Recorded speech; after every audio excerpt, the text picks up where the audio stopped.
Hello there, very good evening to you and welcome to Primetime News. I'm Sonali Manikabadage. And I'm Shine Rampati. Very good evening to you. Well, Sonali, the current government, just before they were elected into power, during the round of the election, in their 100-day program, promised several concessions to the general public of Sri Lanka. That's right. So have they delivered on these demands, the implications, the facts and the figures? As the interim budget was presented in Parliament today, we'll be taking a look at all of this. First, a look at tonight's headlines. Interim budget presented. Prices of 13 essential goods reduced. State sector wages increased by 10,000 rupees. Pension increased by 1,000 rupees. 93,370 million rupees in funds set aside for the President, dedicated for the public. Dr. Shirani Bandaranaike retires. Appointment of a Chief Justice leads to more issues. අග්‍ර මිනිස්ත්‍රකාරවරයෙකු ඉවත් කිරීමට හැකි එකම ආයතනය පාර්ලිමේන්තුවයි. විවාදයකට අපේ ප්‍රශ්නයක් නැහැ.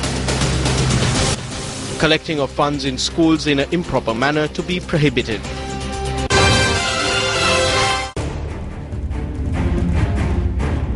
On tonight's top story, Finance Minister Ravi Karunanayake presented the government's interim budget for the 2015 fiscal year in Parliament today. The notable feature of the interim budget was the granting of several unique concessions to the people in line with the promises made during the presidential election campaign. One of the first features of the budget presented today was the promised wage hike for public sector employees promised through the 100-day program.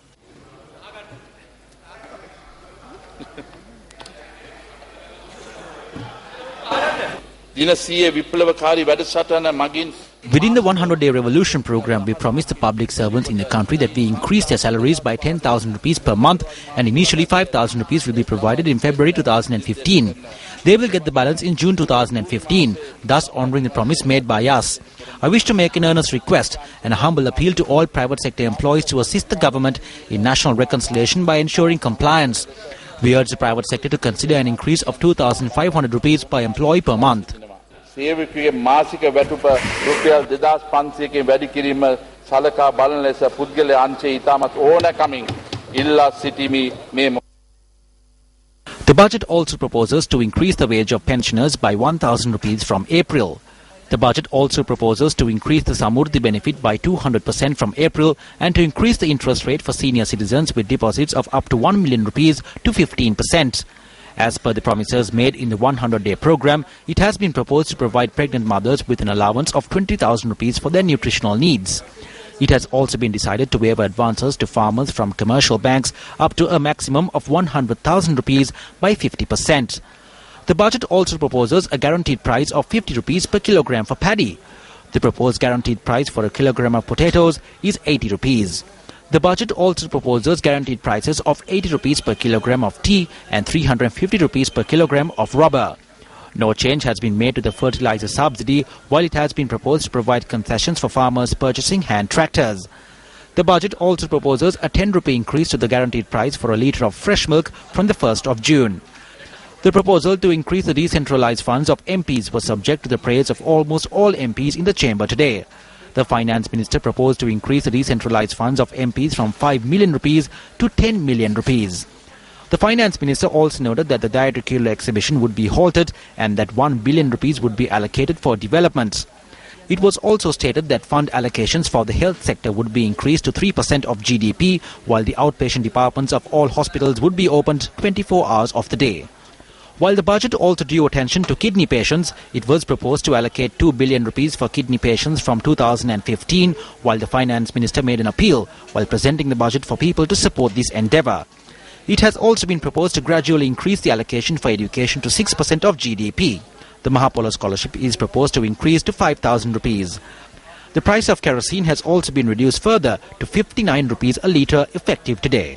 The Finance Minister then presented the concessions on essential goods proposed by the interim budget. සීනි වල මිල රුපියල් 10කින් වහාම අඩු කරන ලෙස අප මේ අවස්ථාවේ මතක් කරනවා.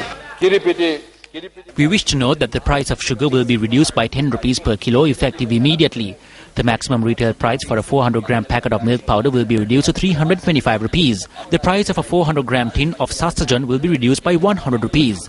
The price of wheat flour will be reduced by 12 rupees and 50 cents. The price of bread too would reduce parallel to this. I believe the price of green gram will reduce by 40 rupees per kilogram. The special commodity levy on sprats of 26 rupees will be reduced by 15 rupees to 11 rupees per kilogram. The price of a tin of canned fish will be reduced by at least 60 rupees per kilogram. The special commodity levy on coriander will be reduced by 20 rupees to 26 rupees per kilogram.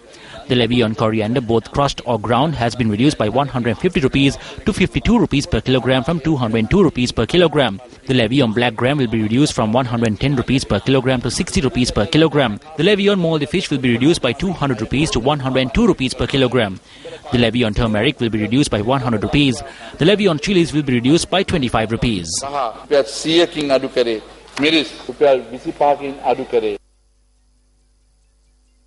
The budget also proposes that the interest payments on pawn jewellery to a value not exceeding 200,000 rupees held at state banks will be waived as a special relief. The price of a domestic 12.5 kilogram cylinder of gas has been reduced by 300 rupees effective midnight today. The price of a bag of cement will reduce by 90 rupees. It has also been proposed to reduce the taxes applicable on motor cars with an engine capacity of less than 1000 cc by 15%. The Finance Minister also proposed to revise the excise taxes applicable on hybrid vehicles to rectify the unhealthy disparity between hybrid and normal motor cars. These changes will be implemented from midnight today. The registration fee for marriage, which was increased to 5,000 rupees, will be reduced to 1,000 rupees. The budget also proposes a 200 rupee monthly allowance for Dhamma school teachers and a monthly allowance of 250 rupees for preschool teachers. The budget further proposes the introduction of a pension scheme for the self-employed. Presenting the budget, the Finance Minister noted that Lanka has incurred a cumulative loss of 15 billion rupees over the past 5 years, while Sri Lankan Airlines has incurred a total loss of over 100 billion rupees over the past 5 years. The budget proposes to consolidate these two airlines. The budget also contains several tax revenue proposals. A tax termed as mansion tax of 1 million rupees will be levied on owners of all houses valued at 100 million rupees or more, or on houses above 5,000 square feet, whichever is higher, on an annual basis. The budget also proposes a migrating tax of 20% on all foreign exchange released to be taken out of the country by Sri Lankans migrating to foreign countries. A one-off super gain tax has also been proposed by the budget. Accordingly, any company or individual who has earned profits over 2 billion rupees in 2013 and 2014 tax year will be liable to pay 25% of their profit. The budget also proposes a special levy on the casino industry, where a 1 billion rupee levy will be imposed on all casino operators, which will have to be paid before the 15th of April 2015 as a one-off special levy.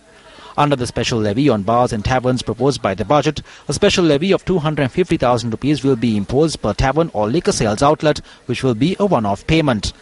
A one-off levy of 250 million rupees will also be imposed on all licensed mobile telephone operators in Sri Lanka. A levy of 1 billion rupees has also been proposed for dedicated sports channels operating island-wide using more than 5 transmitting locations. Now, the Finance Minister also spoke of the economic targets of the new government.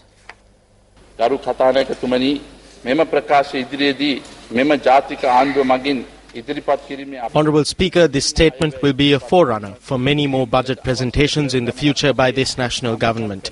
We would ensure that what would be presented is based on facts and not on rhetoric.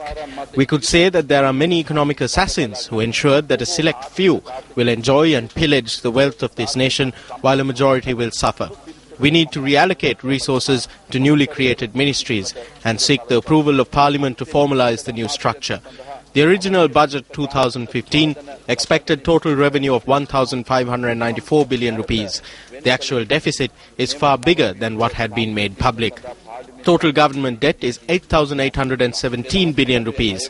Naturally, the per capita debt will also increase to about 427,220 rupees. The previous rulers should be ashamed of the manner in which the monetary issues had been handled. Total expenditure at the Presidential Secretariat in 2009 was 6.3 billion rupees. In 2010, it was 7.65 billion rupees. In 2011, it was 50.63 billion rupees. In 2012, it was 59.36 billion. In 2013, it was 82.44 billion. In 2014, it was 104.97 billion rupees. The estimate for 2015 was 95.93 billion. As per the recommendation of the President, it has now been reduced to 2.56 billion. ජනාධිපති නිර්දේශය තුලින් මේක දැන් අඩු කරලා තියෙනවා කෝටි 256කට. Prior to the interim budget speech delivered by the Minister of Finance, Prime Minister Wickremesinghe made a special statement at the House of Legislature. We have undertaken a new journey. We have never had such an experience before. We need to be patient during this journey that we are undertaking. We need to be disciplined. We need to think about the greater good of the nation rather than our personal expectations and aspirations. Just like the President made a statement in Polonnaruwa, we need to be committed in what we are doing. We will have to face shortcomings. We will have to withstand all of this for the sake of the country and face all the challenges with discipline. At present, we have already rooted out the autocratic rule and family-based rule. We have commenced the process to give back the people their sovereignty, which was taken away from them. The fraudsters were given the throne, and the people were thrown out to the dustbin. The situation will be changed immediately. I wish to state to this assembly that at yesterday's cabinet meeting, special decisions were taken with regard to casinos. Cabinet decided to amend gazettes that were issued under the Strategic Development Act. That gazette notification provided provision for lake leisure, waterfront properties and Queensbury leisure companies to operate casinos and also give the facilities on rent to other factions. We will ban all of it. We have taken a decision on it.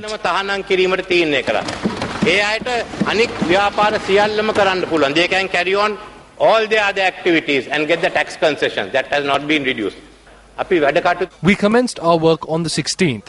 Therefore, I can assure you that completing this work in 14 days is indeed a world record. Under the leadership of President Maithripala Sirisena, what we are building is a civilized government. Let's now take a listen to what government and opposition parliamentarians had to say following the presentation of the Interim Budget 2015. For 13 items, we have brought the prices drastically down, including the price of a gas cylinder by rupees 300. We will fund this budget to the minimizing wastage, and therefore we have delivered on our promise as we go into this 100 days. Well, this budget has its own pros and cons. Where pros are concerned, we will support it. Where cons are concerned, we won't support it. There are good things and bad things. I don't think this budget can be categorized as 100% successful budget because some of the promises given are not fulfilled. And we simply relaxes and remove all the taxes and all the undue taxes imposed on essential goods and fuel, and that way give kind of relief to the poor consumers and the poor people. The main issue and the challenge is to raise funds to accommodate all these promises. But, when you make a budget, a serious budget, your budget is not for that particular year. In fact, years to come. That's how you base a budget, to my knowledge. But here you are restricting the whole thing to 100 days and to follow with an election. Well, last November there were lots of targets at the election, for presidential election. That didn't seem to work. So I don't think people will be taken by that. But genuine efforts at reducing the burden that people bear will be welcomed by the people. Benefits.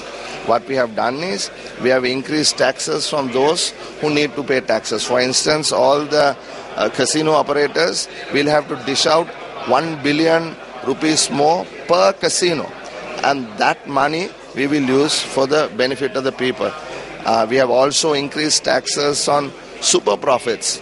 Companies and persons who have made more than 2 billion in after-tax profits will have to pay a certain amount again as an additional one-time payment. And we are happy that there has been a reduction in the prices of 13 essential items, and also the element of social equity in taxing the higher echelons of society, the high income groups. And also another positive feature is the allocation of greater resources to the health and education sectors. All the taxes are. We have taxed only the comprador capitalist cars. So that shows that it's a very progressive budget. It's a social market budget. President of the All Ceylon Bakery Owners Association, M.K. Jawardhan, announced that the price of a loaf of bread will be reduced by 6 rupees with effect from midnight tomorrow. He added that this decision was taken based on the concessions provided through the 2015 Interim Budget. A ceremonial sitting of the Supreme Court was held today to bid farewell to Chief Justice Dr. Shirani Bandaranayake. Sri Lanka's 43rd Chief Justice Dr. Shirani Bandaranayake reviewed her 16 years of service as a Supreme Court judge while addressing a fellow men of the bar who were present for the ceremony. She added that during this time she had taken up almost 300 court cases and provided independent and impartial decisions for those cases. She emphasized that she was removed from her position over baseless allegations. Shirani Bandaranayake, who will retire with effect from midnight today, added that her wish is to see Justice K. Sri Pavan succeed her as the Chief Justice of Sri Lanka.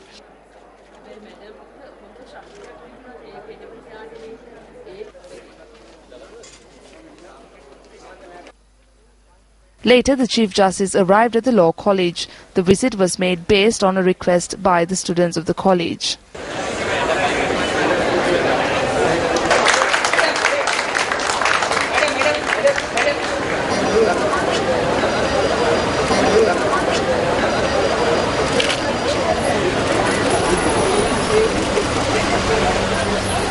Speaking in Parliament today, the opposition charged that the manner in which Shirani Bandaranayake was appointed as the Chief Justice and the removal of former Chief Justice Mohan Peiris was wrong.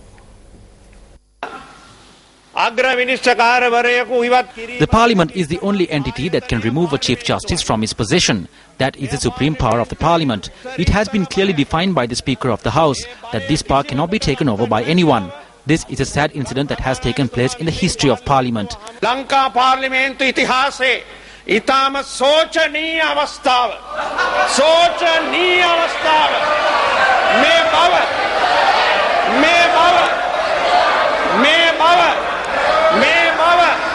mama itama gauraven sadahan karanna kamathi. The independence of the judiciary will prevail only if we secure it. It is essential that the Prime Minister notifies the House that the government will ensure good governance and the law will not be compromised when removing a person from a position such as the Chief Justice without straying away from the proper procedures as in the Constitution of Sri Lanka.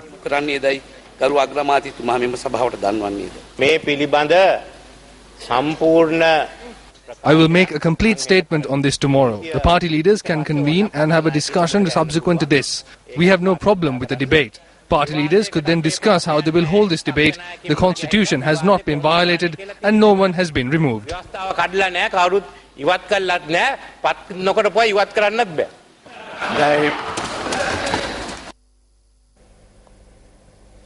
Journalists raised questions over the situation that has arisen surrounding the position of Chief Justice. Mohan Peiris is a good friend of mine. He was not only the legal advisor of Lanka, but was also a shareholder. Yesterday at 7:30 in the morning, he had called our president and said that he will hand down the verdicts as per the wishes of the administration. Yesterday, Cabinet was informed that the president wants all the thieves in the country to be exposed. That is what good governance means.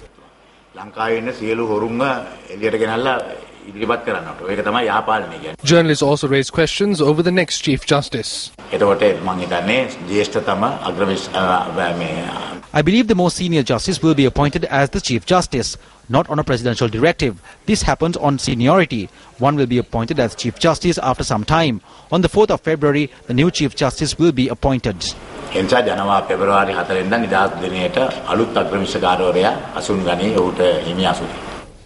On to more local news, President Maithripala Sirisena met with officials from the Mahaweli Development Authority for a discussion today. The dialogue took place at the main auditorium of the Mahaweli Development Authority. During the discussion, President Maithripala Sirisena had emphasized that proper and appropriate planning needs to be done prior to commencing a water supply project. Issuing a communique, the President's media unit reads that the President had pointed out to the officials that improper water supply projects only cause inconveniences to the government as well as the public. The President had said that water supply projects need to be initiated after a proper study so that the maximum benefit can be provided to the public. The communique reads that the President later discussed programs that were initiated by the Sri Lanka Mahaweli Development Authority with the officials.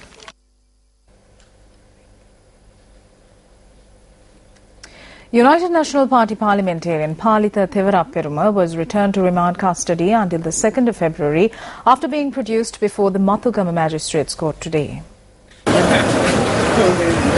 On the 21st of this month, parliamentarian Palitha Thevarapperuma was placed in remand custody over several charges, including assaulting an Agalawatha Pradesh Sabha member and forcing him to kneel on the ground. The case in this regard was taken up today, and the police informed court that the investigations are still ongoing. The case will be taken up once again on the 2nd of February.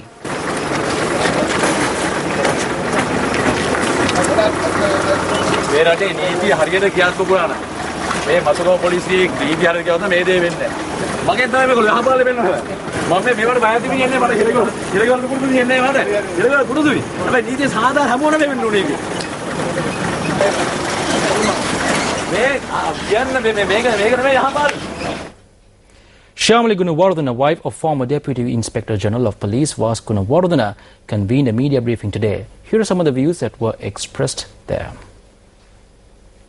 My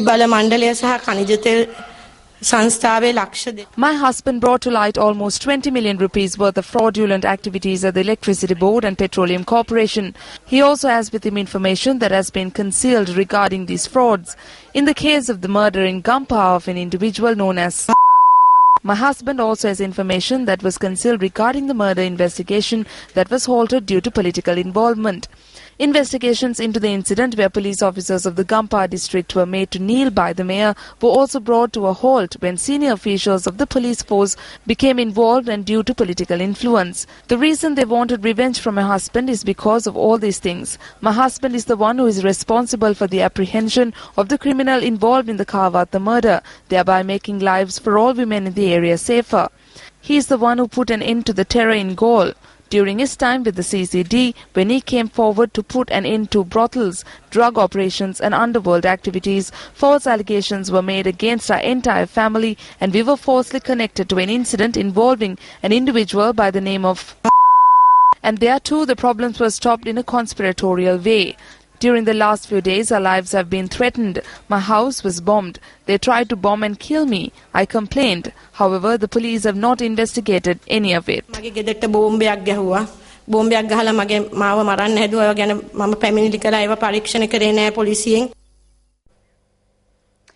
The inaugural sitting of the Uva Provincial Council following the appointment of a new Chief Minister was held today. The sitting was presided by the chairman of the Uva Provincial Council, A.M. Buddhadasa. Former Chief Minister Shashindra Rajapaksa made a special statement over the provincial ministerial portfolios. The constitution clearly states that 5 ministerial portfolios, a composition of 4 ministers and the chief minister, need to be appointed. Under my purview were the subjects of finance and planning, law and order and education, all pertaining to the Uva province. Therefore, I wish to announce that the former governor has disgraced the constitution through his actions.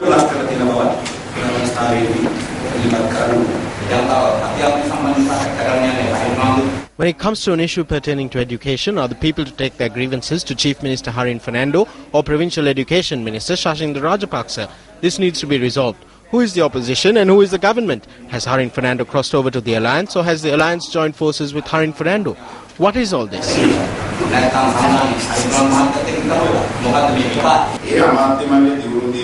We hope to appoint the ministers once the new governor takes up office. If the incumbent ministers wish to remain with us, they can do so by coming for a dialogue with us.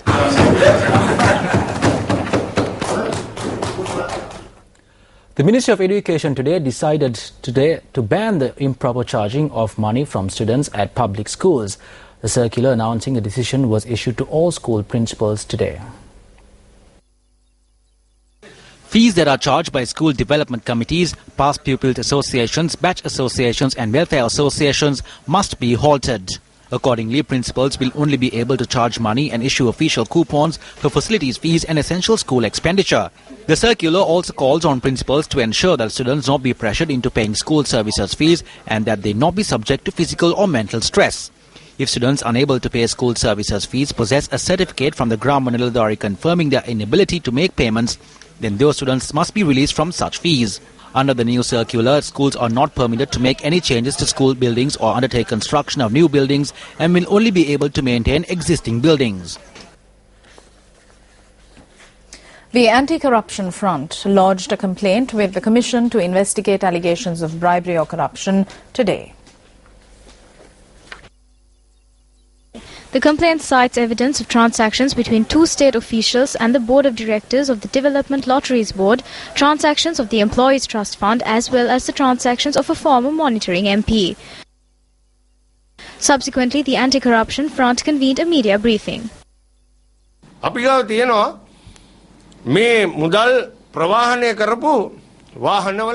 the license plate numbers of the vehicles that have been utilized in the transport of these funds.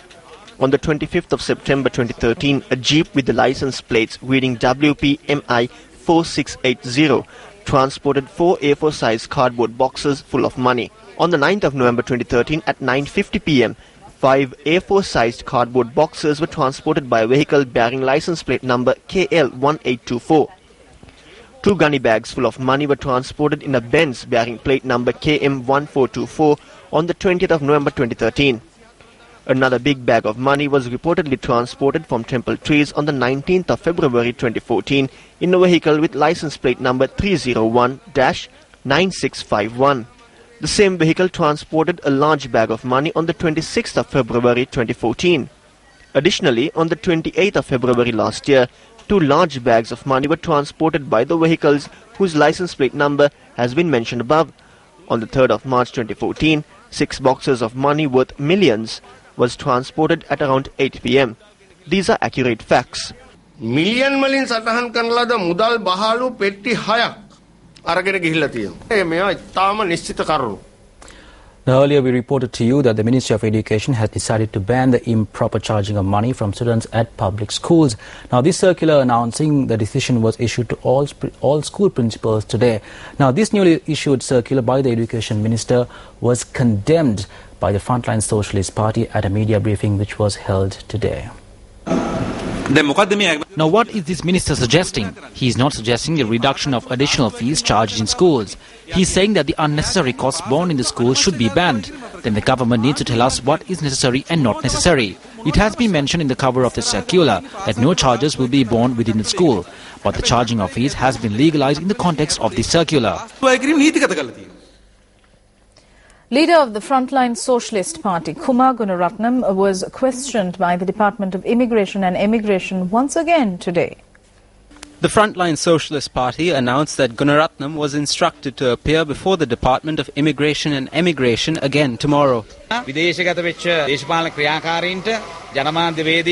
Political activists and journalists who were forced to go abroad due to political reasons were invited back to the country. So persons who feared kidnapping and other threats have been invited back, and now when they are attempting to re-engage in politics, they are being obstructed.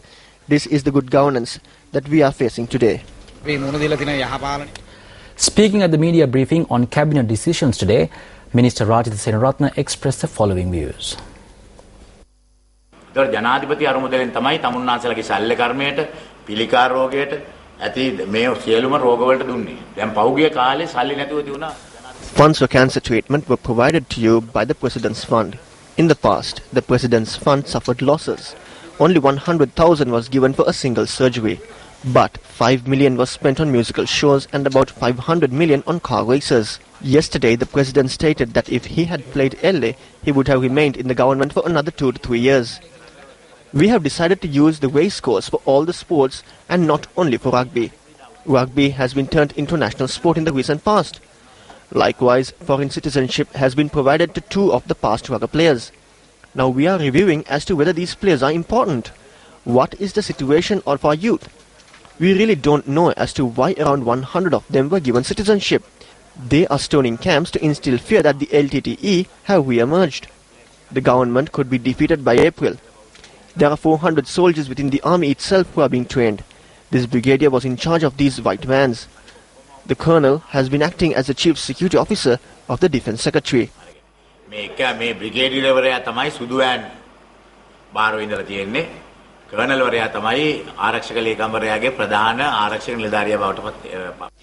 It was also revealed that the cabinet yesterday discussed the change in 2011 to the broadcasting of international cricket matches which had thus far been undertaken by state television and radio stations. The previous government put forward a law for dedicated sports channels in order to grant all of this to CSN. By granting the rights to CSN, Sri Lankans were faced with many problems. One is that CSN has bad reception in many areas. The channel was based only in one language, so those who watched it were only able to watch its visuals. So a cabinet subcommittee has been appointed in order to correct this. Senior Presidential Advisor on Foreign Affairs Jayantha Dhanapala has met with the United Nations High Commissioner for Human Rights and members of the Human Rights Council in Geneva.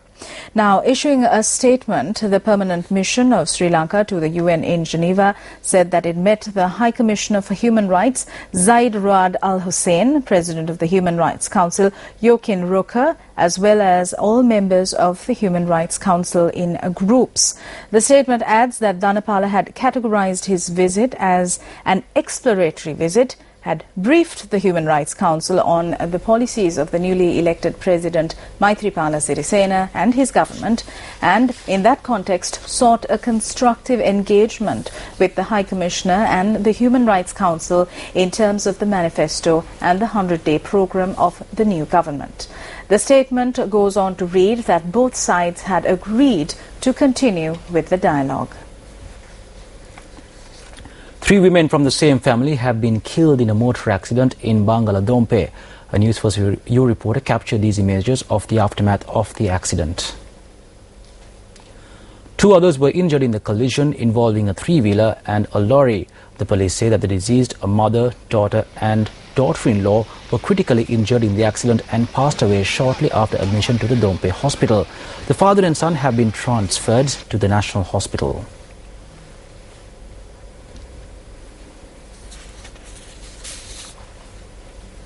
Minister of Urban Development, Water Supply and Drainage, Rauf Hakim, says that the time has come to think about the debt borne by the Water Supply Board when undertaking water supply projects. The minister made this statement at an event held in Colombo today. The event took place to open the National Water Supply and Drainage Board at the Angulana Regional Relief Centre. A group including the Minister of Urban Development, Deputy Minister of Water Supply and Drainage, Dunesh Gangkhanda, and the Ambassador of Japan to Sri Lanka were present at the event.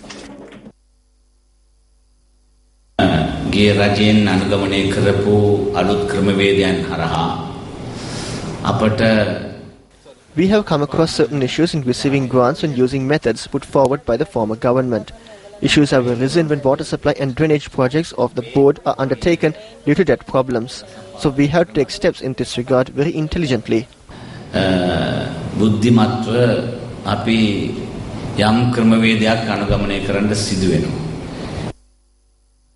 While Sri Lanka is relatively fortunate with the water compared to other countries, accessibility to safe and uninterrupted water is limited in many parts of the island due to lack of water storage mechanisms and water supply systems. With an aim to support Sri Lanka's effort to address these issues, the government of Japan provides funds for phase 1 and 2 of the major water sector development projects that have contributed towards improving urban water supply in Greater Colombo, Greater Kandy and Kalganga.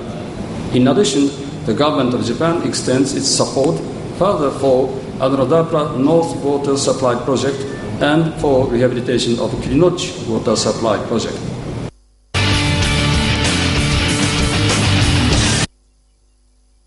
Sri Lanka looked down and out, so will take a boost from the win as they prepare for the Christchurch tournament opener on February the 14th.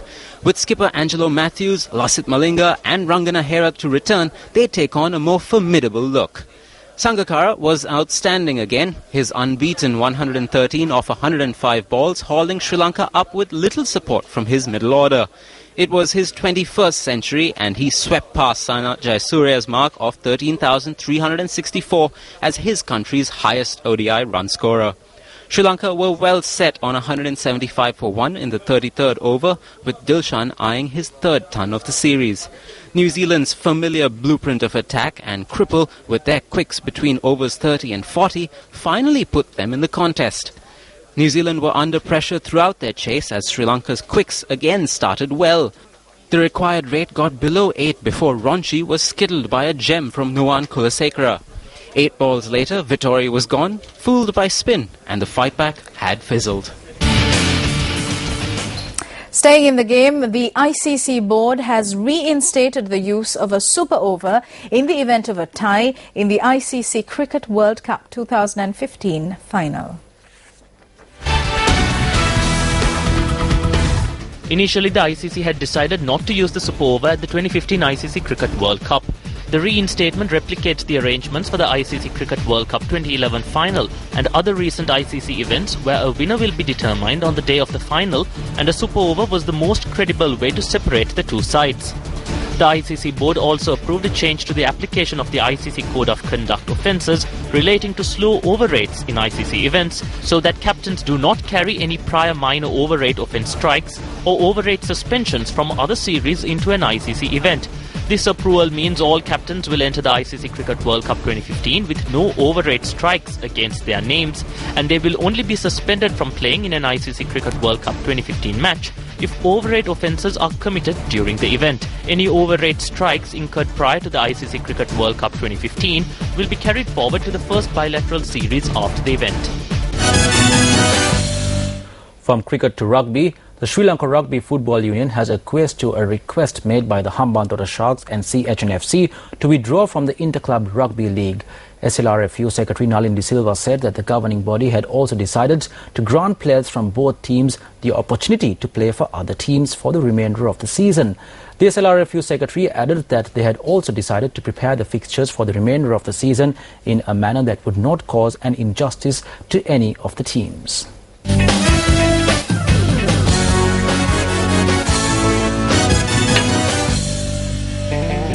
And that's a wrap from all of us here at News First. If you missed out on any of the stories we aired tonight, you can log on to our award-winning website www.newsfirst.lk. I'm Sonali Manikabadage. And I'm Shine Rampati.